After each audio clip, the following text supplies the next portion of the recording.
Without looking for spoilers, because you're not going to give any. For your characters in this year, I've been asking everybody. I'm trying to get a general sense of what their journey is, what their evolution is as people over the course of this season.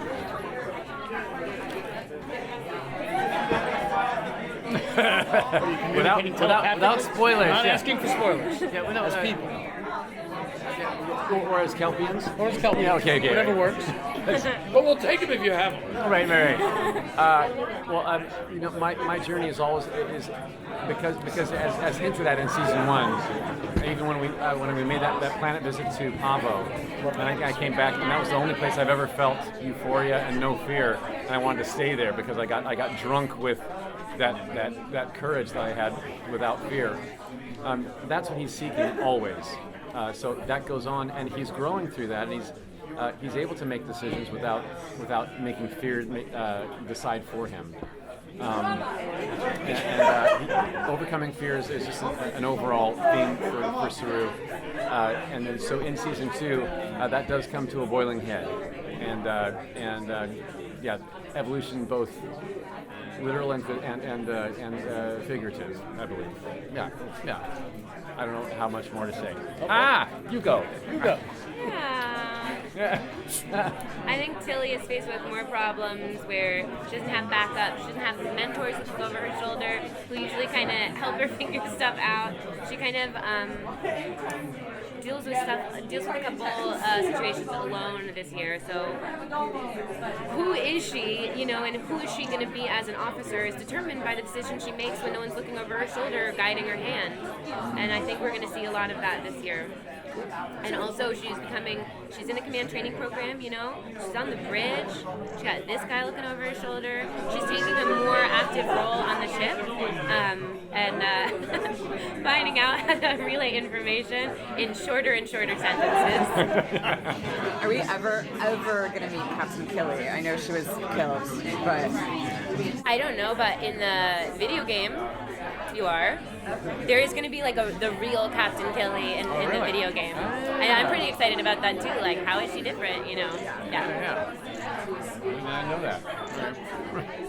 Do you have your action figures?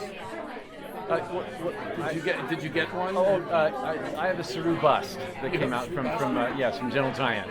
That's all. I don't know about action figures yet. And how about you? I have some lapel pins. That my fiance arranges carefully on his bookshelf in the shape of a shrine, which is weird. But I don't have an action figure yet. No, that would be pretty freaking cool.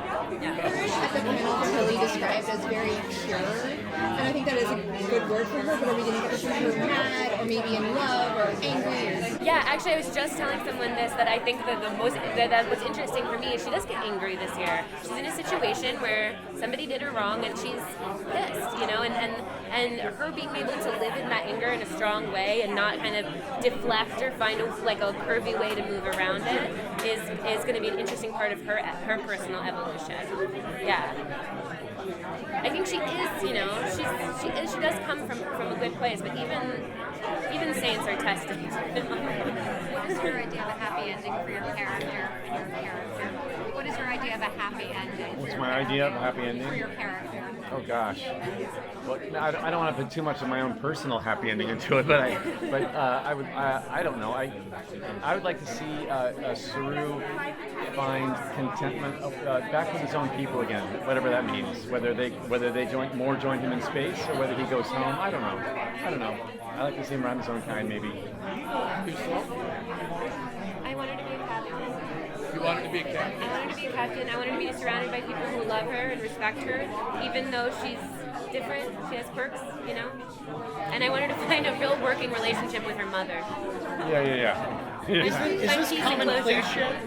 Is this commonplace to being in Star Trek, or is the excitement still there? Like, in other words, in the second season, but is it still like every now and then it's like, I'm in Star Trek. Holy crap! Yeah, well, Spock is here now. Like, that's crazy. Yeah. Even if you're not in the Star Trek world, if you're not a Star Trek fan, Spock is a mythological character in our culture. You know, Right. getting to be near him is outrageous. There's moments like that all the time. They remind us constantly that oh yes, you're on Star Trek, young man. Like, okay, right. Yeah, you can't have, and I think getting out and meeting the public. We going to the Star Trek convention in Las Vegas. We're about to do the one in Birmingham, England. Those Star Trek specific events where the fans come from, they spend their vacation money to do this. Right. That's where we really find out, like, okay, this is they you can't help but know that you're in a very, very important franchise. Yeah. Do you enjoy? Your character has so much of a backstory. How do you get to? You get opportunities to add in more from your own thoughts, and you interact with the writers and the showrunner and do things because you have ways in your matters that I can see adding into the character. Yeah, well, the writers do such a great job. I kind of find that because he is the first of his kind to leave his home planet of Kaminar. What inspired that? What was his curiosity that no one else had on his planet that got him off the planet? That's you're going to find out in the short film. It's coming in December. You're going to see some backstory that answers that. Getting him onto the ship, then I found him to be. He's very smart and he has a lot to prove because he's the first of his kind to do this. So he's very prim and proper. I find him to be much like a butler from Downton Abbey because he wants to get everything right. And even my relationship with Tilly, now that she's on the command training program, and I helped instigate that or help facilitate that because she wanted it all along. I'm kind of become a bit of a father figure or the head butler, and she's and I'm a young lady. The household needs to run more diligently than this. Right. I'm just lighting the candles and setting a tablecloth on fire. Right. So I get to reprimand her a couple times, and but in a loving way, and we come to terms. And so that also brings some humor in it too, because when she gets a bit chatty, sometimes I'm the one who goes there, and we get back to the point. Yeah. Right? Yeah. How does can you talk a little bit about finding Saru's movement? Can you talk a little bit about finding Saru's movement? I'm sure you were asked this a lot in season one, but It's a part of that prim and proper butler thing. I want him to be postured and gestured with fluidity and with poise. And those frickin' boots, they kind of helped inform posture because I'm teetering on the balls of my feet with no heel under me. So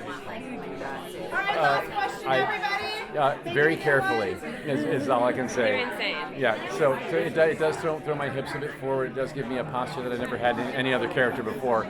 So I'm grateful for the boots, actually, painful as they may be. Yeah. You get to sit in the captain's chair, allowed or not allowed. I mean, just after somebody's yelled cut. Yeah, right. I did it last season, I felt it.